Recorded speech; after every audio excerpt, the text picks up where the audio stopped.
জমজম পানির সাথে গুরুত্বপূর্ণ দুইটা বিষয় জড়িত। খেয়াল করবেন, আমি জানি যে এই কথাটা আপনারা নতুন শুনতেছেন।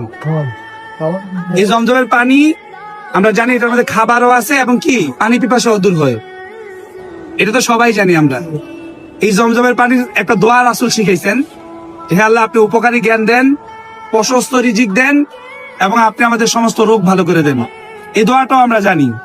তো এখানে একটা কথা আছে আমার, যখন বলবো যে আল্লাহ আপনি আমার রোগ ভালো করে দেন, সমস্ত রোগ, ওই ক্ষেত্রে নিয়ত করবে যে আল্লাহ আমার কলবের রোগ, ভিতরে যে দুষ্টমি করে গুনাহ করে যে রোগ করছি এটাও ভালো করে দেন, আমার শরীরের রোগও ভালো করে দেন। ঠিক আছে। তারপরে আরেকটা দোয়া, এই যে এইখানে রাসূল সাল্লাল্লাহু আলাইহি ওয়াসাল্লামের সিনা সাক করছে না, করছে কিনা আমরা জানি। এই রাসূল সাল্লাল্লাহু আলাইহি ওয়াসাল্লাম যখন উম্মে হানি রাদিয়াল্লাহু তাআলার ঘরে ছিল, এটা এখান থেকে এখানে, তারপর মিরাজের রজনীতে এই হাতিমে কাবার এখানে নিয়ে এসে রাসূল সাল্লাল্লাহু আলাইহি ওয়াসাল্লামের সিনা সাক করছে। ছোট সময় করছিল না, কোন পানি দিয়ে ধুইছিল বলেন তো?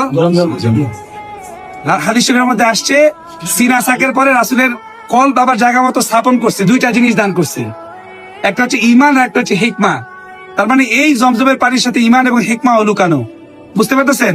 তাহলে এইভাবে দোয়া করেন যে আল্লাহ উপকারী জ্ঞান দেন, প্রশস্ত রিজিক দেন, শরীরের ভিতরের কলবের রোগ এবং শরীরের রোগ ভালো করে দেন, ঈমান এবং হিকমা দান করেন।